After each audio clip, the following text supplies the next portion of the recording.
Hi everyone, I welcome you to the media briefing of this new movie titled The Case of Death, happening here at Oriental Hotels. Today we'll get to meet all the important people connected to this story. I mean the director, the writer, and a host of others.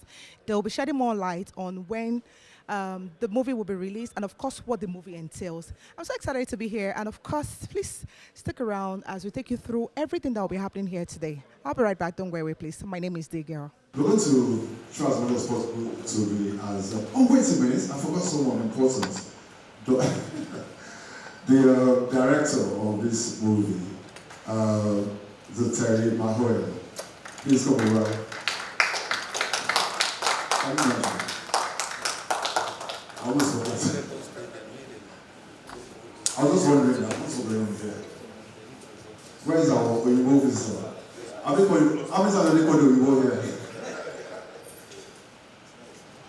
Hi everyone, I have with me Mr. Terry McMahon, who is the director of the movie The Case of Death. It's nice to have you here, sir. It's a pleasure to be here.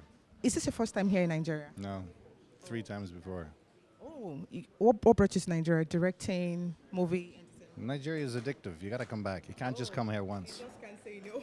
It's true. Now let's talk about this movie. Now, what's the most fascinating thing about the storyline that's attracted you to say, oh, I really want to do this. I really want to be on this project and direct it? You ever been in love? Oh, yes. It hurts, doesn't it?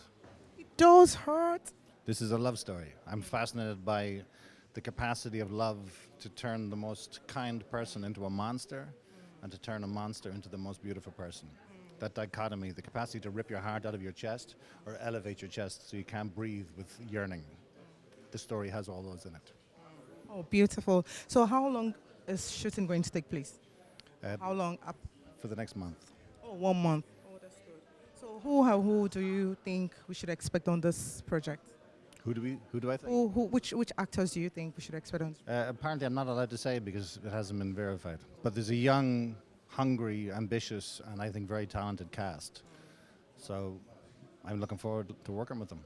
Okay, so what should we all look forward to at the end of the day? Hopefully you're looking forward to a visceral film that helps us understand. There's this thing called the Mandela effect, where society is now creating things that never happened, and whole groups see things that never happened.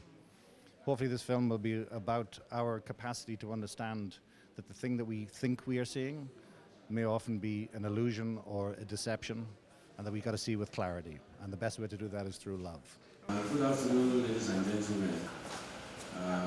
It's such a delight to have everybody here today to witness what we hope is the beginning of something wonderful that is coming to Nollywood. The title of the movie is, as you have seen, The Kiss of Death, which is based on a true life story. I wrote and I'm producing, and right here beside me is Mr. Terry McMahon, the director. We brought him all the way from Ireland. That's to show how enablers, Optiva Capital Partners, who are coming into the movie industry for the first time, would have a beautiful experience coming out of this project, and that it won't be the last, it will be the first of many, as we hope. We're also, trying to use this project as an opportunity for deepening relationship between the film industry in Nigeria and the more advanced and more developed film industries in Europe, in America, and different parts of the world. I don't have a lot to say yet. This is just an introduction of the story. Like I said, it's based on a true life situation of a Lagos boy who goes to the north to serve in a Muslim-dominated part of the country, and he ignorantly, shall we say, performs, or maybe innocently, more appropriately, innocently performs CPR on a lady in hijab, and it wasn't taken kindly um, by the society there. Hi everyone, with me here I have the delectable, beautiful Mrs. Amaka Okeke Lawal, who is the executive director. Of Optiva Capital Partners. It's really nice to have you here, and by the way, you look amazing. Thank you. So now let's talk about the storyline. What was the most fascinating thing about the story that caught your attention to say, oh, I really want to be a part of this project? Okay, it started with this young man that went to serve in the North. Now, we have a lot of stories we don't know so much about. Yes, I know that North is part of Africa, but people don't know the story. Hearing he's going out, a kind boy, a good boy, everybody loves him. And then he's a preacher of love. So I'm one of those people. I'm always just happy, lovable. And then he did something out of the goodness of his heart that backfired. So he made friends with two people. There's Musa, there's Amir, and then guess what happened? He tried to help his friend. Not just his friend, they were in the same service and everything, and then it backfired, and it spiraled out of control and led to so much. So I'd like you guys to watch it because it's really, God, it's personal as well. So I just want you to watch it, and we needed to key into it, the storyline, yes, because of the storyline, and also because we are giving back to the society. Entertainment is one of the ways that Optiva has chosen to spread our wings and let everyone know about us. How better entertainment, the world, every part of the country is going to hear about it. And this story is going to move, it's going to be global. Oh, yes. Now, moving forward, are you going to be doing this from time to time, like partnering with entertainers in the movie industry? And is it going to be about preaching through the media, or you want to diverse other means? Yeah, it's not just about entertainment only. So there are other ways: entertainment, youth empowerment, entrepreneur empowerment, businesses, organizations, maternal mortality. So there's so much we want to do, but you have to start from somewhere. We have started the process, but this is our first movie premiere, movie that we're going into. We did the comedy show in January. It was huge. Ali Baba's show was amazing, January 1st. And we thought, okay, how come? Let's expand the network. Movies is another way to go into it. And then this storyline came up, and the board was like, okay, let's key into it. And I support it fully. The director, Terry, can you give us a few words? Hello. It's my third or fourth time being in Nigeria, specifically Lagos. It's impossible not to love you. You're all a little bit crazy in the best sense of the term. But the film, the universality of the film, even though it's based on a true story that happened in a specific region, the universality of love. This is a love story, a tragic love story. And we're trying to find a way to make that as accessible to an international audience as possible. So Leke is talking about the idea of trying to get to Sundance or South by Southwest or one of those major festivals in America to start the journey of the film. But it's a story that I think everybody can have some comprehension of. We all understand the pain of love. We all understand the beauty of love. We all understand what it means to have made a mistake. We all understand what it means to have to face the consequences. And we also know what it means to be elevated into a realm of. The function of drama is to help us examine and explain our lives to ourselves through witnessing a piece of fiction without having to do those things ourselves. We are cleansed by it, morally elevated by it. That's the aspiration here. I think it could be a beautiful love story. I think there's extraordinary talent in this place. We have a young cast of relative unknowns who could be really remarkable. And we're trying to make something potentially very, very special. So thanks for being here. Hi everyone, it's amazing to have the writer, of the movie that's going to shake the world, The Kiss of Death. He's a phenomenal writer, a versatile one at that. Good afternoon. Good afternoon. How are you doing today? I'm good. Now let's talk about this movie that brought us here. What was what inspired the story in the first place? Okay. Because this is not what we see. It's not the regular thing that we see. Exactly. Okay, simple. A friend of mine pointed my attention to a real life story of a young man who goes to the north to serve and, innocently performs CPR on a young lady who has just passed out. And it turns out that, the young lady wakes up, but the parents and the brothers and this of the girl did not take it kindly with him. They attacked him, and yeah, because to them they molested her. Yeah, to them they molested her, touching her breasts, and then the man also put his mouth on her mouth. It doesn't matter now that she eventually woke up. It was the initial violation that the guy had to pay for.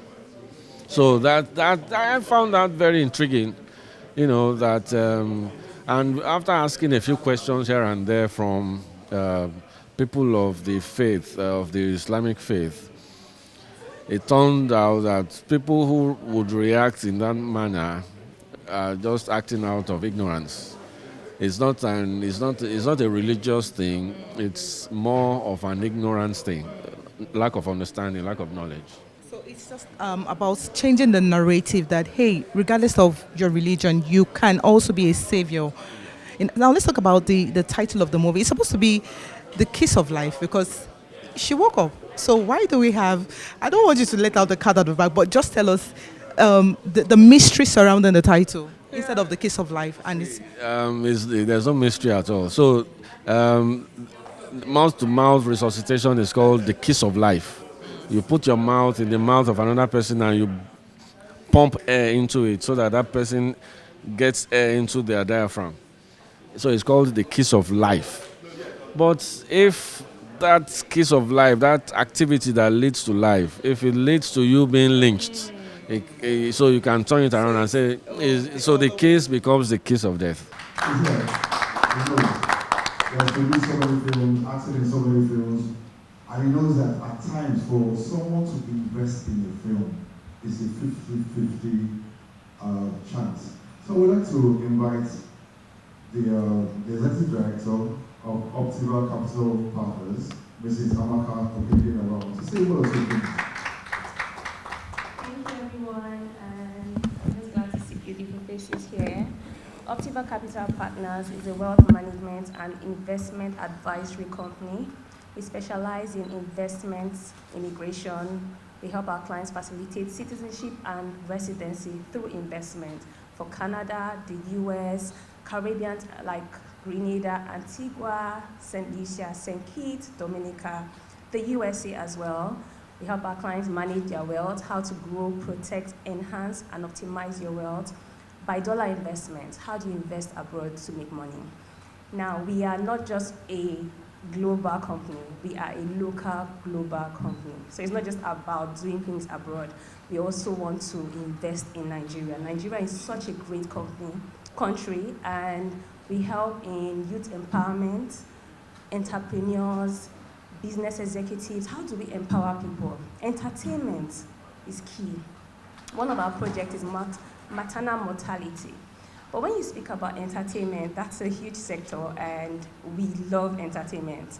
Yes, we had a show in January, Alibaba, one of the biggest shows in Africa, and we powered that. When we heard about this project, it has the potential to put us on the map, and we are so impressed. The storyline is amazing. Hi everyone, we're still having so much fun here, and of course I have with me an exceptional medical doctor, Mr. Tui Omobamiwo, who is also in a way connected to the story. Okay, so what's your connection as a medical doctor? Of course, we know the storyline, we've heard about it, but what connection how do you connect with the story as a doctor? Now, something happened during the COVID pandemic. A lot of wrong information went out, and then we spent a lot of time trying to correct misinformation and weaponization of the same misinformation. So it came to me clearly that without proper information, health is in trouble. And then we found out that people take decisions based on the level of literacy, health literacy they have, as far as health is concerned. And this could be a very big factor in determining what kills people in this part of the world, either accidentally or intentionally or unintentionally. But here we see the health aspect of the movie excites me, and the decision that came as a result of health illiteracy. Big appreciation to all those people involved in conceptualizing this project. It's amazing in many ways. There's always a social construct to every occurrences. And let me be frank with you, ignorance abounds everywhere. No matter the level of education, no matter your society, for something you can still be ignorant. The second aspect that excites so much about this project is the fact that we're seeing interaction of health and society and understanding. Health can be a very touchy issue when it collides with culture, when it collides with customs, and when people feel that you are not doing the proper thing. And unfortunately, this story quite elucidates that clearly. The connection between health, understanding culture, and customs. And that's why, for me, it's one way to tell the story of how we can even be ignorant, no matter our level of knowledge or culture or even exposure in some area. And then, at the same time, to let people understand why they must take common things seriously and be able to, and then try to learn.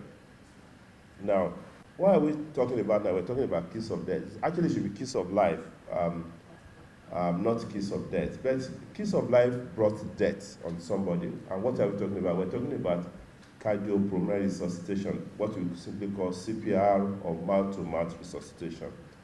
The first breath we take, of course, the heart has been beating, even while the baby is inside the womb. The first breath we take is when we're born. We take in breath, we take in air. If you don't take in that, everybody will run around and be wondering what is going on. You have to breathe, and that's the first breath. And it involves you taking air. The second, the last breath will be exhaling. You have to breathe out when you are going to die. That's the last breath. The first breath you breathe in, you are alive. The last breath is you breathe out, you are dead. So, I mean, that's the way the whole thing pans out. But here, sometimes, even in this nation, I will see a lot of people collapsing suddenly. He collapsed. He was walking, he collapsed. And everybody's just looking. Some of them are even running away. Hey!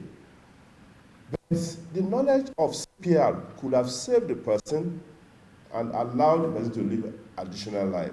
Hi everyone, I have with me Mrs. Mansoura Shobulade Bambo. Okay, who is an environmentalist. So, how do you connect to this movie? Of course, I know that there's an aspect of the movie that shows us about an hijab. What do you call them? Hijabi. An hijabi who collapsed, and then She needs to be administered with CPR.